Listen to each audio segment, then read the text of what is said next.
Di sini anggota kelompok kami ada yang pertama, Dila Amalia Lutfi sebagai pemateri pertama, Soraya Kartika Suparno sebagai pemateri kedua, dan Rania Benita Olinda sebagai pemateri ketiga.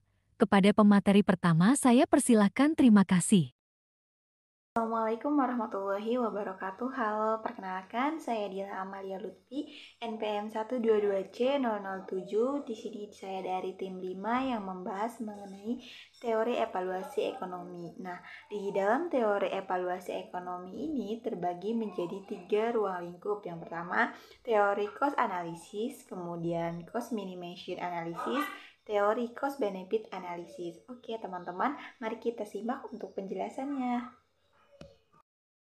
Oke, apa sih teori cost analysis itu? Menurut Drum et al. 2015, cost analysis adalah pendekatan metodologis yang digunakan untuk menentukan semua biaya yang terkait dengan program atau intervensi kesehatan tertentu, mencakup biaya langsung, tidak langsung, dan biaya tak berwujud, tanpa memperhitungkan hasil kesehatannya. Menurut Gold et al. Pada tahun 1956, cost analysis adalah melibatkan identifikasi sistematis, pengukuran, dan perbandingan biaya dari berbagai intervensi kesehatan untuk mengetahui sumber daya keuangan yang dibutuhkan untuk masing-masing intervensi. Jadi kesimpulannya, cost analysis adalah metode evaluasi yang fokus pada perhitungan biaya total yang terkait dengan suatu program atau intervensi kesehatan tanpa mempertimbangkan hasil kesehatannya. Tujuannya adalah untuk mengidentifikasi dan mengukur semua biaya yang relevan. Selanjutnya, manfaat dari teori cost analysis. Yang pertama itu dalam pengambilan keputusan yang lebih baik. Teori cost analysis ini dapat memberikan informasi detail mengenai biaya yang diperlukan untuk menjalankan suatu intervensi kesehatan. Kemudian, membantu manajer kesehatan dan pembuat kebijakan dalam membuat keputusan yang lebih informasional dan efisien terkait alokasi anggaran. Kemudian, dalam identifikasi efisiensi biaya. Cost analysis ini memungkinkan identifikasi area di mana biaya dapat dikurangi tanpa mengurangi kualitas layanan. Kemudian, menyoroti potensi penghematan biaya melalui berbagai pendekatan atau skala ekonomi. Kemudian yang ketiga itu dalam transparansi dan akuntabilitas. Teori cost analysis ini dapat meningkatkan transparansi dalam pengeluaran dana kesehatan, kemudian dapat meningkatkan akuntabilitas dalam penggunaan dana publik atau organisasi. Kemudian prinsip-prinsip cost analysis yang pertama itu kelengkapan. Di sini bisa mengidentifikasi dan mencakup semua biaya yang relevan, kemudian tidak mengabaikan biaya yang mungkin kecil tetapi signifikan dalam konteks total. Kemudian yang kedua, konsistensi. Di sini menggunakan metode pengukuran biaya yang konsisten untuk semua komponen yang dianalisis. Kemudian memastikan data yang digunakan dapat diandalkan dan diperbandingkan. Yang ketiga yaitu relevansi. Mengutamakan biaya yang relevan dengan keputusan yang akan diambil. Kemudian, fokus pada biaya yang dapat dikendalikan atau diubah melalui kebijakan atau manajemen. Yang keempat yaitu transparansi. Di sini menyediakan dokumentasi dengan jelas dan terperinci tentang metode dan asumsi yang digunakan dalam analisis. Kemudian memungkinkan reproduksi dan verifikasi oleh pihak lain. Selanjutnya, kelebihan dari metode cost analysis. Yang pertama itu sederhana dan mudah dipahami, kemudian yang kedua detail dan komprehensif, yang ketiga itu fleksibilitas. Oke, yang pertama sederhana dan mudah dipahami. Nah, metodologi yang langsung dan tidak rumit sehingga mudah dipahami oleh berbagai pihak. Kemudian fokus hanya pada biaya tanpa harus memperhitungkan outcome kesehatan. Kemudian yang kedua, detail dan komprehensif artinya menyediakan gambaran yang detail mengenai semua jenis biaya yang terlibat. Kemudian dapat mencakup biaya langsung, tidak langsung, dan biaya tak berwujud. Yang ketiga, fleksibilitas. Nah, dapat diterapkan pada berbagai jenis intervensi dan program kesehatan. Kemudian dapat digunakan dalam berbagai konteks, baik di tingkat mikro, klinik, maupun makro, yaitu sistem kesehatan.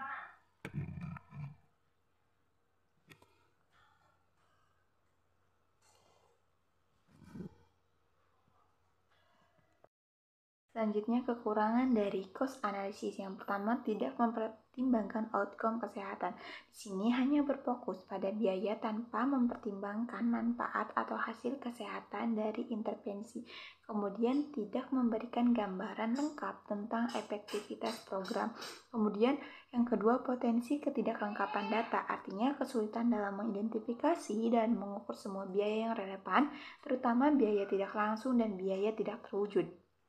Kemudian, data yang tidak lengkap atau tidak akurat dapat mempengaruhi hasil dari analisis.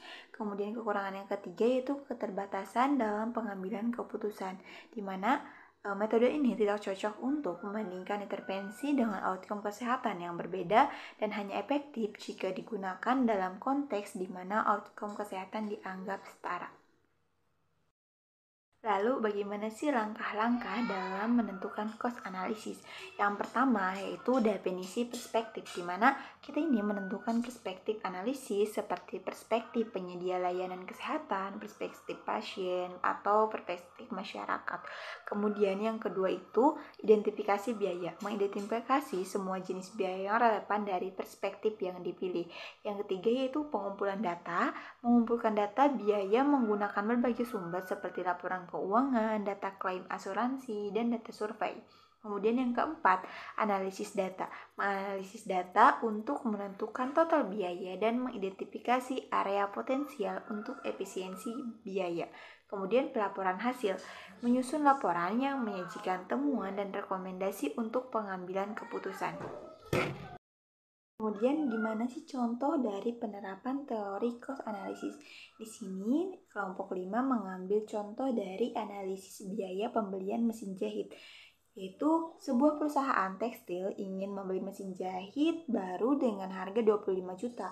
Mereka ingin tahu apakah biaya ini layak untuk dibeli. Kemudian analisis biaya, yang pertama biaya pembelian mesin jahit seharga 25 juta. Kemudian kita tentukan biaya penghematan sebesar 500.000 per tahun dengan jangka waktunya 5 tahun. Artinya, total biaya penghematan yaitu 2.500.000, di mana 500.000 dikali 5 tahun. Dengan demikian, biaya pembelian mesin jahit sebesar 25 juta dapat diimbangi dengan biaya penghematan sebesar 2.500.000, maka biaya ini layak untuk dibeli. Sekarang materi cost minimization analysis akan dijelaskan oleh saya sebagai pemateri kedua.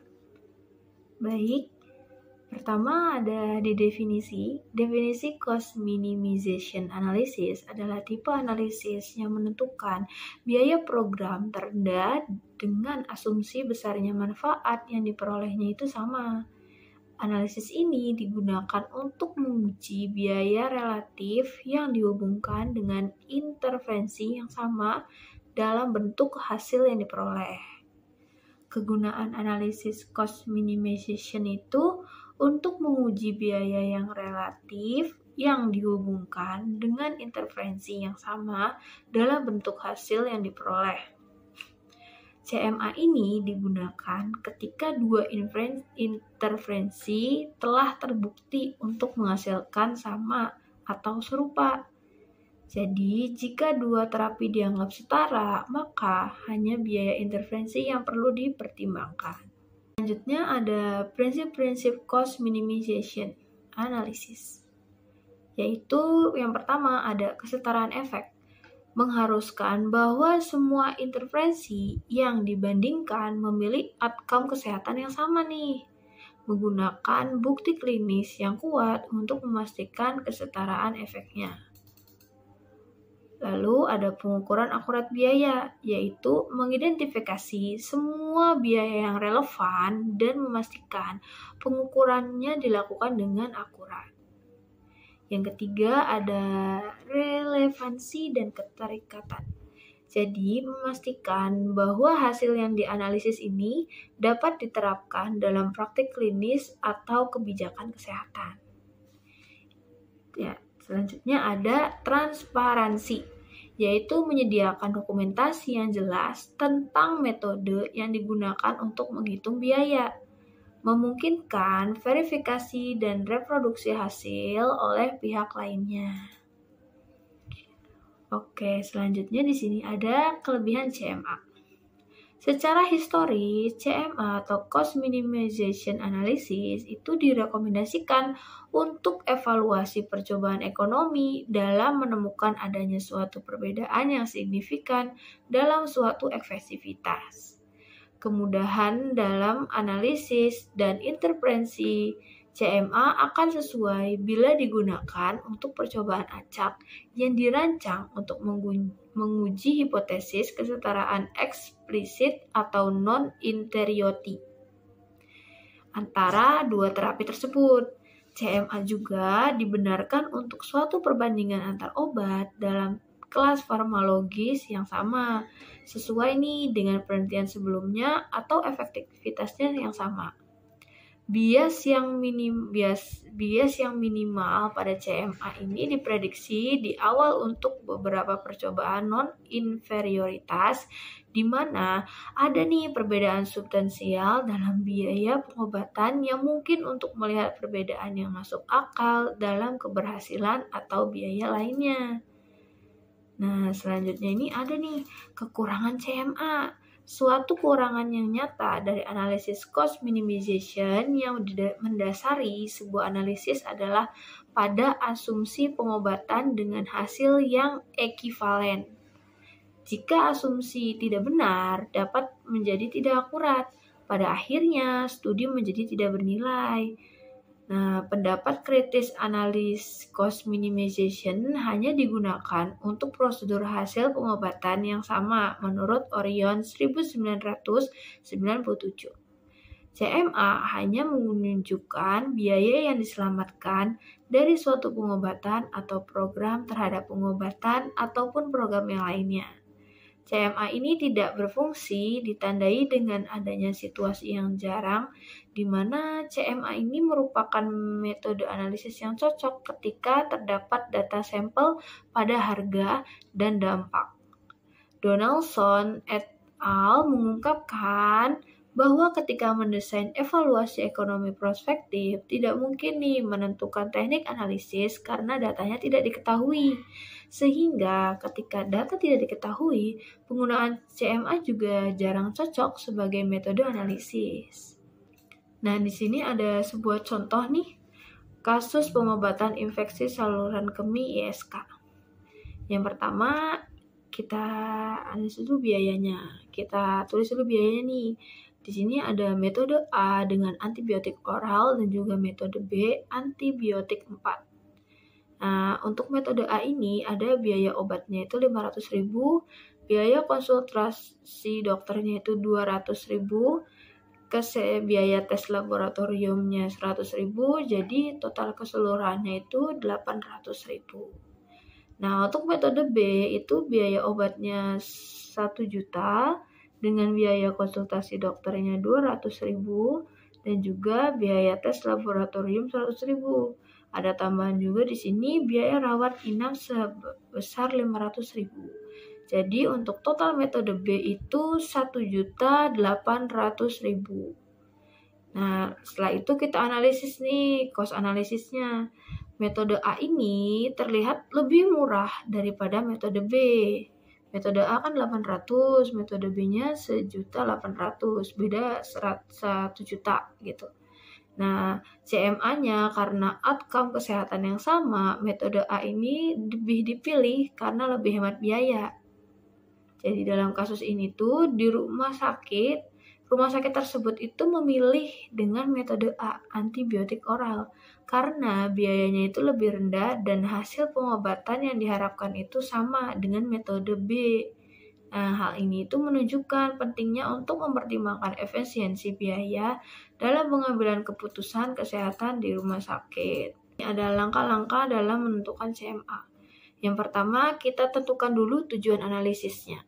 Jelaskan dengan jelas tujuan dari analisis biaya kesehatan yang ingin dicapai. Misalnya nih, memilih di antara beberapa pilihan perawatan untuk kondisi medis tertentu seperti contoh tadi. Terus identifikasi intervensi atau perawatannya. Identifikasi dan deskripsikan dengan jelas pilihan intervensi atau perawatan yang akan dibandingkan dalam analisis. Seperti tadi ada metode A, ada metode B. Yang ketiga, identifikasi biaya. Kumpulkan data tentang biaya yang terkait dengan masing-masing intervensi atau perawatan. Biaya dapat mencakup biaya langsung, misalnya biaya obat-obatan, perawatan medis, lab, dan biaya tidak langsung, misalnya biaya waktu penggunaan fasilitas kesehatan dan biaya transportasi. Yang keempat ada identifikasi outcome. Menentukan outcome atau hasil yang akan dievaluasi dalam analisis seperti tingkat kesembuhannya, perpanjangan harapan hidup, atau kualitas hidup yang diharapkan. Pastikan bahwa outcome ini tuh dapat diukur secara objektif. Yang kelima ada pengumpulan data. Kumpulkan data yang diperlukan untuk menghitung biaya dan outcome dari masing-masing intervensi atau perawatan yang dipilih. Lalu yang keenam ada analisis statistik. Metode yang umum digunakan termasuk uji hipotesis untuk perbedaan biaya antar kelompok serta pembuatan distribusi biaya untuk mengukur kepastian dalam perkiraan biaya tersebut. Nah, selanjutnya yang nomor 7 ini ada sensitivitas analisis. Jadi, sensitivitas analisis ini untuk memeriksa bagaimana sih perubahan dalam parameter-parameter penting seperti biaya obat atau tingkat keberhasilan pengobatan dapat mempengaruhi hasil analisis biaya. Lalu yang ke-8 ada interpretasi hasil. Interpretasi hasil analisis ini bertujuan untuk menentukan intervensi atau perawatan mana yang efisiensi dari segi biaya sesuai dengan tujuan analisis yang telah ditetapkan. Yang ke-9 ada pertimbangan faktor kontekstual. Pertimbangan ini seperti nih kayak prevensi pasien, kesediaan sumber daya, atau kebijakan pemerintah yang dimana dapat mempengaruhi keputusan akhir terkait dengan intervensi atau perawatan yang akan dipilih nanti. Yang terakhir ada pelaporan. Kita akan laporkan hasil analisis biaya kesehatan secara jelas dan menyeluruh, termasuk metode yang digunakan, asumsi yang dibuat, serta intervensi dan kesimpulan yang ditarik. Gitu teman-teman semuanya. Untuk penjelasan dalam cost minimization analysis. Selanjutnya akan dibacakan oleh pemateri selanjutnya. Terima kasih. Oke, perkenalkan nama saya Raina Benita Olinda, NPM 122C0047. Di sini saya akan menjelaskan apa sih itu CBA atau Cost Benefit Analysis. Jadi, untuk pengertian CBA sendiri itu yaitu teknik untuk menilai biaya dan manfaat dari suatu proyek atau tindakan jadi menurut para ahli itu ada 3. Dan yang pertama itu ada Mer J. Sinedirjan dan rekan-rekannya itu pada tahun 2004 bahwa CBA itu membandingkan nilai manfaat saat ini dengan biaya investasi membantu dalam pengambilan keputusan. Dan Ken pada tahun 2003, CBA menjelaskan alasan mengapa suatu investasi itu harus atau tidak harus dipilih. Dan yang ketiga itu menurut Siegel dan Sim. Pada tahun 1994, CBA menentukan apakah manfaat dari suatu alternatif cukup untuk menutupi biayanya. Jadi kesimpulan pengertian CBA itu adalah analisis sistematis yang membandingkan manfaat dan biaya untuk suatu proyek dan kegiatan. Jadi CBA sendiri mempunyai tujuan dan manfaat. Tujuannya itu untuk menilai apakah manfaat dari suatu proyek atau kegiatan layak dibandingkan dengan biayanya. CBA juga membantu membandingkan berbagai proyek untuk melihat mana yang paling menguntungkan. Dan untuk manfaatnya itu ada 3. Yang pertama itu menilai manfaat dan biaya sosial. Dan yang kedua itu ada membantu mempengaruhi keputusan pemerintah atau investor. Dan yang ketiga itu meyakinkan pihak terkait untuk berinvestasi dalam proyek tertentu. Oke, dan CBA juga mempunyai prinsip dasar. Yang pertama itu ada efisiensi sumber daya. Itu untuk memastikan sumber daya yang terbatas digunakan seefisien mungkin. Dan yang kedua itu untuk pengambilan keputusan publik, untuk membantu dalam membuat keputusan yang memperhatikan kesejahteraan masyarakat. Dan yang kedua itu ada dua pihak yang terlibat. Jadi maksud di sini itu kayak ahli teknis dan ekonomi itu serta membuat kebijakan. Dan yang keempat itu ada fokus dan efisiensi. Jadi menilai proyek hanya dari segi efisiensi penggunaan sumber daya. Oke, selanjutnya itu ada kelebihan cost benefit analysis. Ada 5. Yang pertama itu untuk mengukur efisiensi ekonomi.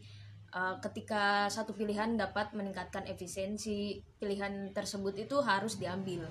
Dan yang kedua itu ada membantu memilih alternatif terbaik dari beberapa pilihan.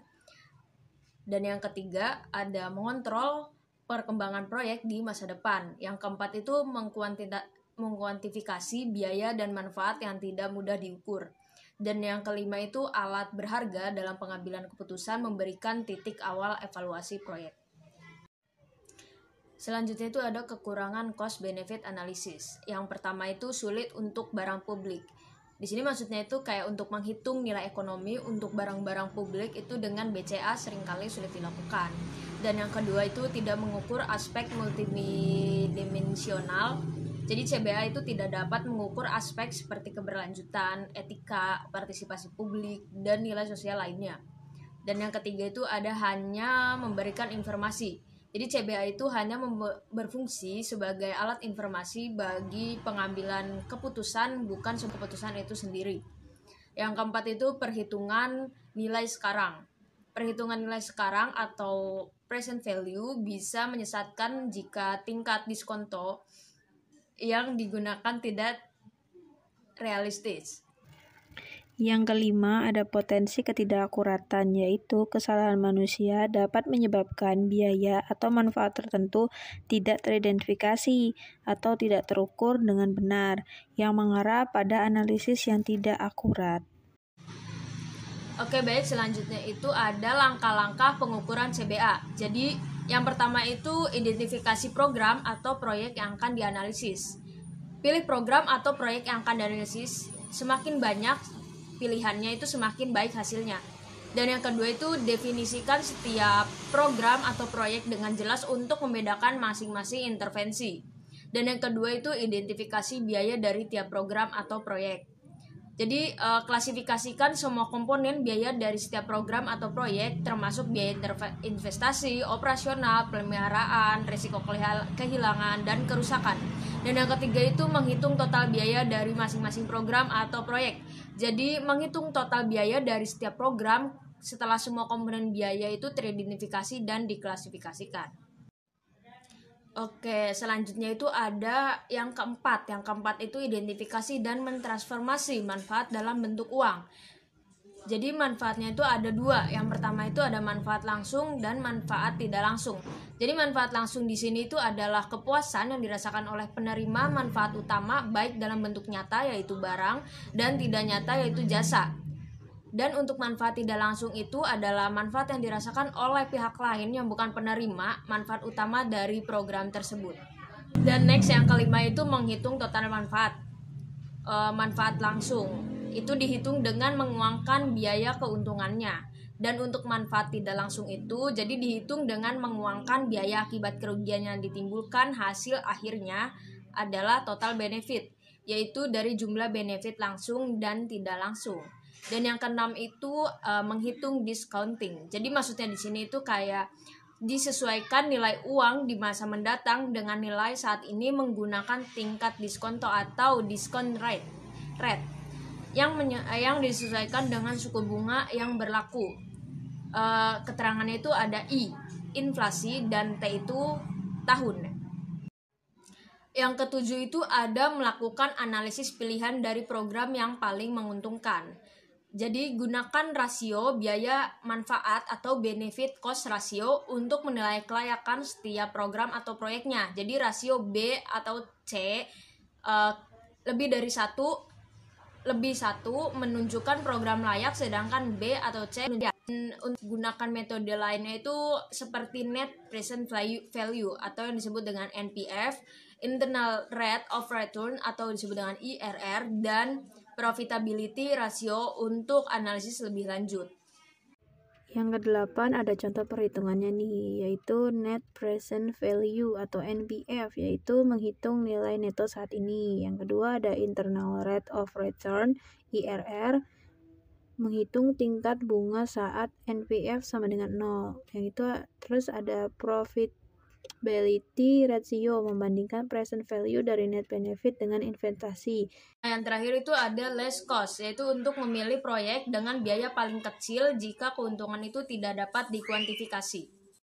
Ini ada Rumah Sakit X sedang mempertimbangkan 2 proyek untuk meningkatkan layanan untuk X-ray baru, dan proyek B membangun taman untuk pasien. Jadi biaya proyek yang kedua nih, proyek A pembelian mesin itu $100.000 dan proyek B itu biaya tahunannya itu $20.000. Jadi proyek B pembangunan taman $50.000, proyek biaya tahunannya itu ada $5.000.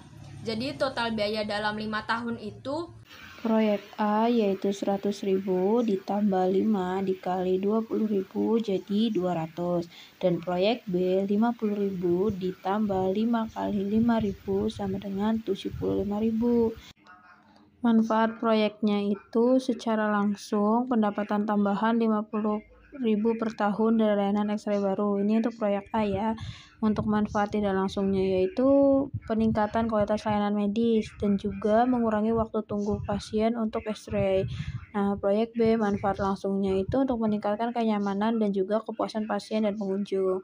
Manfaat tidak langsungnya untuk peningkatan citra rumah sakit dan juga potensi peningkatan kunjungan pasien karena lingkungan yang lebih nyaman.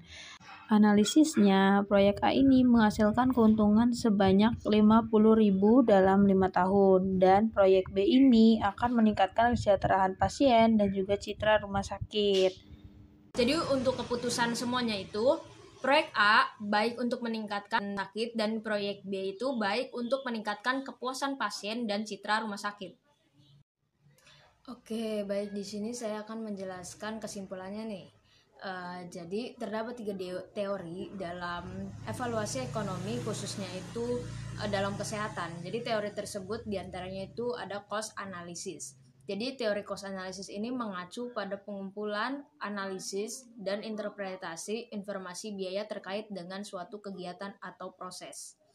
Jadi tujuannya ini untuk memahami suatu struktur biaya dan faktor-faktor yang mempengaruhi biaya untuk membantu pengambilan keputusan dengan baik. Dan ada juga cost minimization analysis. Jadi cost minimization analysis ini adalah metode analisis ekonomi yang bertujuan untuk memilih alternatif atau strategi yang menghasilkan hasil yang sama dengan biaya terendah. Jadi ini sering digunakan dalam konteks perawatan kesehatan untuk memilih di antara beberapa pilihan perawatan dengan mempertimbangkan biaya terendah tanpa memperhatikan manfaat tambahan. Dan ada juga cost benefit analysis atau disebut dengan CBA. Tadi sudah diterangkan ya, jadi CBA itu seperti apa. Jadi di sini bisa disimpulkan bahwa CBA itu adalah metode yang lebih komprehensif yang membandingkan biaya dan manfaat dari suatu intervensi atau kebijakan kesehatan, yaitu tujuannya itu untuk menentukan apakah manfaat yang diperoleh dari suatu tindakan itu melebihi biaya yang dikeluarkan untuk melaksanakannya. Jadi CBA ini mempertimbangkan baik aspek kuantitatif, jadi kayak misalnya biaya langsung dan manfaat kesehatan, maupun aspek kualitatif, jadi kayak misalnya kualitas hidup yang ditingkatkan dalam pengambilan keputusan. Oke, jadi ketiga konsep ini itu sangat penting dalam membantu para pengambil keputusan di bidang kesehatan untuk mengevaluasi dan memilih alternatif yang paling ekonomis dan efektif sesuai dengan tujuan dan konteks spesifik yang dihadapi. Jadi dengan memanfaatkan analisis biaya yang tepat, kebijakan kesehatan itu dapat dirancang untuk mencapai hasil kesehatan yang optimal dengan sumber daya yang terbatas. Sebelumnya mohon maaf jika ada salah kata dari penjelasan atau pemaparan tadi. Bila ada salah mohon dimaafkan dan dimaklumkan karena di sini kita juga masih belajar, dan semoga bermanfaat ya untuk teman-teman semuanya. Saya dan teman-teman saya pamit undur diri. Wabillahi taufiq wal hidayah. Wassalamualaikum warahmatullahi wabarakatuh. Jangan lupa like, comment, dan subscribe ya.